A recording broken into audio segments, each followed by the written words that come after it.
ಜನಸಾಮಾನ್ಯರ ಮಧ್ಯದಲ್ಲಿ ಆಚರಣೆ ಮಾಡ್ತಕ್ಕಂಥದ್ದು ರಾಜಕೀಯದಲ್ಲಿ ಸ್ವಲ್ಪ ಪ್ರಮುಖವಾದಂಥ ಒಂದು ಜನತೆಯ ಒಂದು ರೆಕಗ್ನಿಷನ್ ಸಿಕ್ಕಿದ ನಂತರ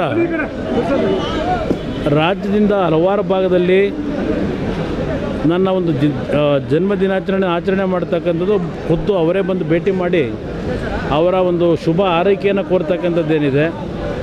ಈ ವರ್ಷ ಇದು ಮಾಡೋದು ಬೇಡ ಅಂತಕ್ಕಂಥದ್ದು ನನ್ನ ವೈಯಕ್ತಿಕವಾದಂಥ ಅಭಿಪ್ರಾಯ ಇತ್ತು. ಆದರೆ ಪಕ್ಷದ ಕಾರ್ಯಕರ್ತರು ಅಭಿಮಾನಿಗಳ ಒತ್ತಡಕ್ಕೆ ನಾನು ಮಣಿಲೇಬೇಕಾಯಿತು.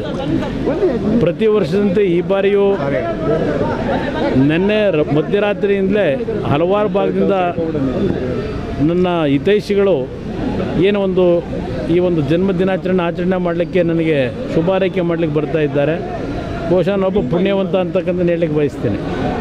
ಇವತ್ತು ರಾಜಕಾರಣದಲ್ಲಿ ಹಲವಾರು ರೀತಿಯ ಏಳುಬೀಳುಗಳನ್ನು ಕಂಡಿದ್ದರು. ರಾಜಕಾರಣದಲ್ಲಿ ಹಲವಾರು ರೀತಿಯ ಘಟನೆಗಳಿಗೆ ನಡೀತಾ ಇದೆ. ರಾಜಕೀಯದ ವ್ಯಕ್ತಿಗಳ ಬಗ್ಗೆ ಹಲವಾರು ರೀತಿಯ ಚರ್ಚೆಗಳು ನಡೀಬೇಕಾದ್ರೆ ಈಗಲೂ ಒಂದು ರಾಜ್ಯದ ಜನತೆಯ ವಿಶ್ವಾಸ ಗಳಿಸ್ಕೊಳ್ತಕ್ಕಂಥದ್ರಲ್ಲಿ ನನ್ನ 20 ತಿಂಗಳ ಆಳ್ತದಲ್ಲಿ ಜನತೆ ಇವತ್ತು ನನ್ನ ಬಗ್ಗೆ ಒಂದು ಅನುಕಂಪ ಮತ್ತು ಪ್ರೀತಿಯನ್ನು ಇಟ್ಕೊಂಡಿದ್ದಾರೆ. ಅದಕ್ಕೆ ಇದು ಯಾವುದೋ ಜನ್ಮದ ಪುಣ್ಯ. ನನಗೆ ನನ್ನ ಮುಂದಿನ ಒಂದು ಹೋರಾಟ ಇರ್ತಕ್ಕಂಥದ್ದು ಕಳೆದ 3 ವರ್ಷದಿಂದ ನಮ್ಮ ರೈತರು ಸಂಕಷ್ಟದಲ್ಲಿದ್ದಾರೆ, ನೇಕಾರು ಸಮಾಜಗಳು ಸಂಕಷ್ಟದಲ್ಲಿದ್ದಾವೆ, ಮೀನುಗಾರರು ಸಂಕಷ್ಟದಲ್ಲಿದ್ದಾರೆ.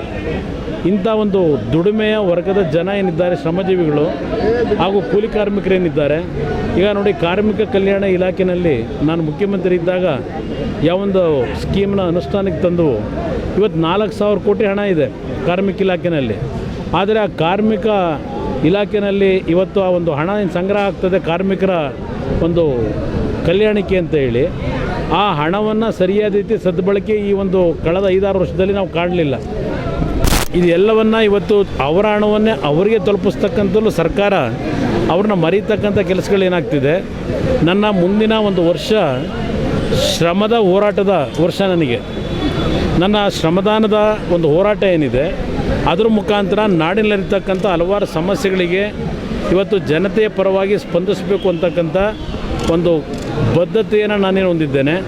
ಈ ನಾಡಿಗೆ ಬಂದಿರತಕ್ಕಂಥ ಸಂಕಷ್ಟಗಳನ್ನು ಬಗೆಹರಿಸ್ತಕ್ಕಂಥ ನಿಟ್ಟಿನಲ್ಲಿ ನನ್ನ ಸಂಪೂರ್ಣ ಸಮಯವನ್ನು ಮೀಸಲಿಡ್ತಕ್ಕಂಥದ್ರ ಜೊತೆಗೆ ರಾಜ್ಯದಲ್ಲಿ ಮತ್ತು ಕೇಂದ್ರ ಸರ್ಕಾರದ ಕೆಲವು ಆರ್ಥಿಕ ನೀತಿಗಳಿಂದ ಜನ ಇವತ್ತು ಸಂಕಷ್ಟಕ್ಕೆ ಒಳಗಾಗ್ತಿದ್ದಾರೆ. ಅವರ ಪರವಾಗಿ ಹೋರಾಟ ಮಾಡ್ತಕ್ಕಂಥದ್ದಕ್ಕೆ ನನ್ನ ಸಮಯವನ್ನು ವ್ಯರ್ಥ ಮಾಡಿದೆ.